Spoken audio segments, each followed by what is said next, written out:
안녕하세요. 정보쌤이에요. 오늘은 자료의 수집과 관리에 대해 배울 예정입니다. 지금부터 배우는 내용은 특히 중요합니다. 그 이유는 오늘 배울 자료의 수집과 관리, 그리고 다음 시간에 배울 정보의 구조와 단원에 관한 프로젝트를 만들어야 하기 때문인데요. 프로젝트로 만드는 건 당연히 생활기록부에 기록되겠죠?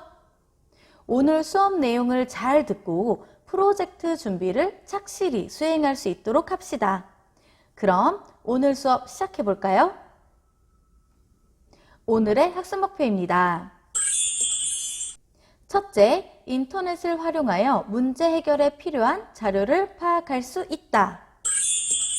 둘째, 소프트웨어를 활용하여 자료를 수집, 분류, 관리, 공유할 수 있다. 오늘 배운 내용을 토대로 여러분들은 실습을 하게 될 거예요. 선생님 설명을 잘 듣고 과제를 성실히 수행해 봅시다. 우리는 자료를 언제, 왜 찾을까요? 카페에서 시간을 보내고 있는데 갑자기 너무 좋은 노래가 나와요. 혹은 어디선가 들어본 노래가 나오는데 제목이 생각나지 않아서 미칠 것만 같아요. 그럴 때 우리는 노래가 끝나기 전에 냉큼 핸드폰을 꺼내서 노래를 핸드폰이 검색하도록 하죠. 영화가 개봉했을 때에도 영화를 보기 전에 영화 평이 어떤지, 볼만한지 후기를 검색하거나 요약 줄거리를 검색하고는 해요. 요즘에 종이신문을 시키는 집도 거의 없죠? 인터넷으로 뉴스를 충분히 볼 수 있기 때문에 신문 업계도 많이 어려워졌다고 해요. 인터넷으로 쇼핑하는 사람들도 점점 늘고 있어요. 집 앞까지 배달해 주니까 너무 편하고, 직장인의 경우에는 저녁 시간이 부족한데 쇼핑할 시간을 줄여주는 거죠. 이렇게 우리는 정보를 얻거나 지식을 배우거나 쇼핑을 하거나 일을 할 때 자료를 수집하고는 합니다. 학원을 굳이 다니지 않아도 요즘 유튜브 또는 카페, 블로그 등에서 무료로 강의를 하는 사람들이 많아요. 또 선생님들이 수업 준비를 할 때에도 수업에 관한 다양한 자료를 수집하는 것이 필수겠죠? 이 모든 것을 한마디로 요약하면 문제를 해결하기 위해 자료를 수집한다 라고 할 수 있습니다. 노래가 흘러나와도 내가 그 노래에 관심이 없다면 굳이 노래를 검색하지 않겠죠? 지금 내가 노래를 몰라서 너무 답답하니까 내 답답한 마음의 문제를 해결하기 위해서 검색하는 거죠. 내가 지금 당장 입을 옷이 없어요. 쇼핑을 해야 돼요. 그런데 시간이 없어요. 인터넷 쇼핑을 통해서 이런 문제를 해결하는 거죠. 이렇게 우리는 일상생활 속에서 다양한 문제를 해결하기 위해서 자료를 항상 수집하고 있고 자료에게 많은 도움을 받고 있답니다. 자, 그럼 문제를 해결하는 과정은 어떻게 될까요? 첫째, 문제 확인입니다. 문제를 풀기 위해서는 내가 어떤 문제에 직면해 있는지 알아야겠죠. 내가 지금 겪고 있는 문제는 무엇인지 파악해야 합니다. 가장 최근의 문제로는 코로나로 인해 수업을 들을 수 없는 상황이 생겼다라는 문제가 있었죠. 두 번째로 자료 수집입니다. 문제를 해결하기 위해서는 자료를 수집해야 한다고 조금 전에 배웠죠? 인터넷 검색, 지인에게 조언 구하기 등 다양한 방법으로 자료를 수집합니다. 다른 학교는 어떻게 원격 교육을 하기로 했는지, 등교는 어떻게 하기로 했는지 선생님들끼리 수많은 의논을 했어요. 셋째, 문제 해결 방법 찾기입니다. 수많은 자료를 수집했으면 어떤 방법으로 문제를 해결하는 것이 가장 효율적인지 골라야겠죠? 학교마다 상황이 다르니 우리 학교는 원격 교육을 어떤 사이트를 활용해서 할 것인지, 등교는 어떻게 할 것인지, 급식은 또 어떻게 할 것인지 등등 다양한 해결책을 마련했죠. 넷째, 문제 해결 방법 적용하기입니다. 문제 해결 방법을 찾았으니 당연히 실천해야겠죠? 우리 학교는 클래스팅이라는 어플을 이용해서 원격 수업을 하기로 결정했고 그대로 실천했어요. 급식도 반별로 선생님들의 지도 아래 급식실로 이동해서 한 반씩 차례대로 먹기로 정하고 이미 그렇게 실천하고 있어요. 다섯째, 문제 해결 확인 단계입니다. 실제로 실천을 해보니 문제가 해결이 됐는지 확인하는 단계입니다. 우리 학교가 처음부터 학년별 등교가 아니었어요. 중2, 중3은 같이 나오기로 했었어요. 그런데 코로나로 인한 상황이 점점 더 안 좋아지고 학생들이 많이 등교하면 급식실에서도 화장실에서도 너무 밀집되어 있기 때문에 그 결과를 확인하고 학년별로 등교하자라고 수정한 것이죠. 문제 해결 확인 단계에서 문제가 해결됐으면 다음 단계로 넘어갈 텐데 만약 문제가 해결되지 않으면 문제 해결 방법 찾기 단계로 다시 되돌아가야겠죠? 새로운 방법을 찾아야 할 테니까요. 마지막으로 보고서 작성 단계입니다. 문제가 해결됐으면 이렇게 운영하기로 했습니다 라고 결과 보고서를 작성하는 것이죠.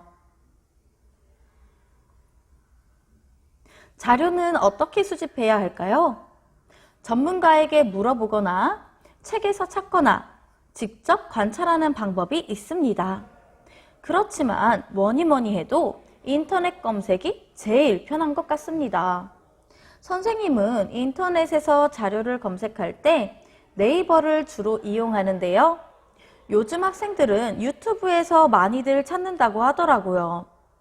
동영상으로 친절한 설명이 되어 있어서 유튜브도 검색이 아주 용이한가 봐요. 인터넷에서 검색을 잘하는 팁이 또 따로 있습니다.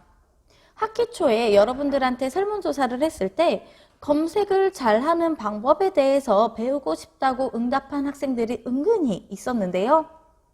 검색하고자 하는 단어에 큰 따옴표를 붙여주면 특정 단어가 반드시 들어간 결과만 검색이 된답니다. 인터넷에는 자료가 무궁무진하기 때문에 자료를 걸러내는 것도 일인데요.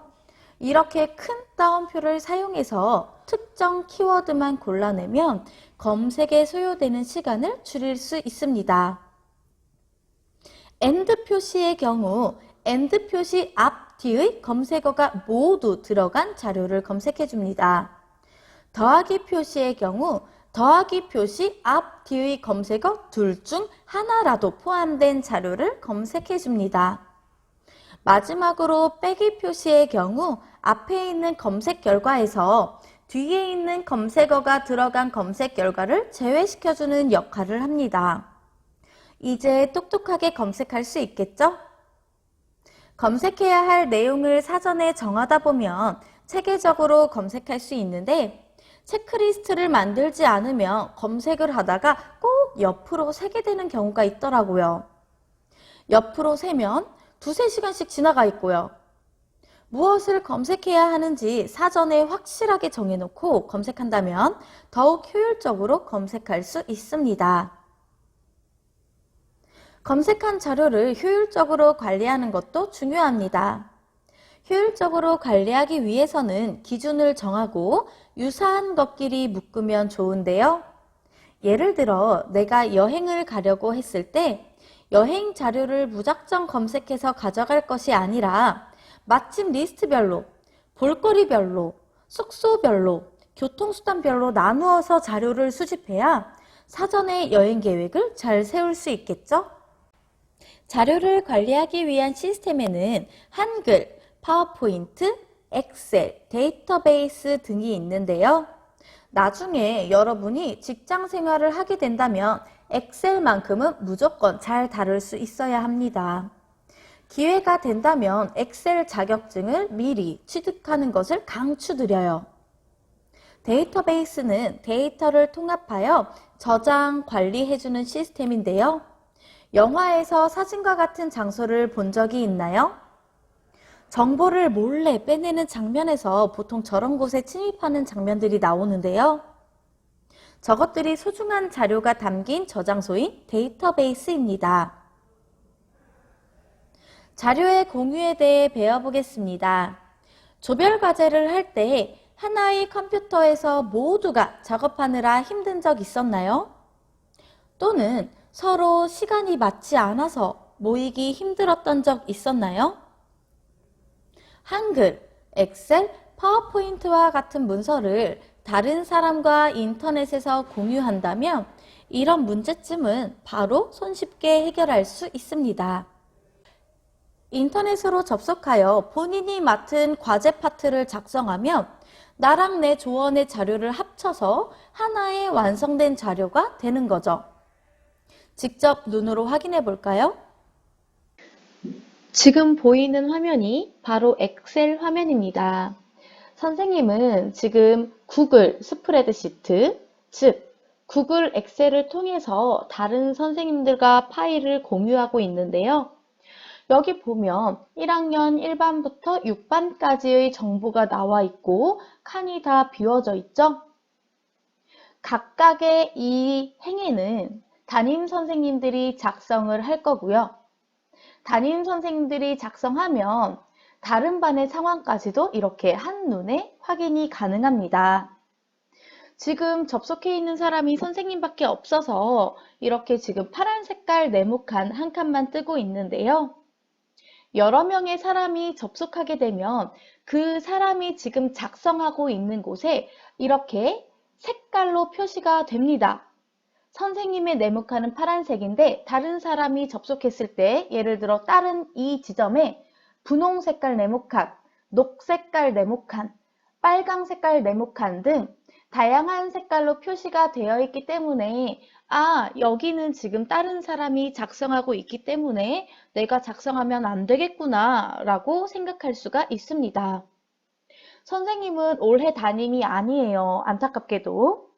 그렇지만 1학년 총괄을 맡고 있기 때문에 각 반에 1학년 1반부터 6반에 어떤 학생이 코로나 의심 증상이 있는지, 코로나에 걸렸는지 여부를 확인해야 할 의무가 있습니다. 하지만 선생님이 담임이 아니니까 곧바로 확인이 안 되겠죠?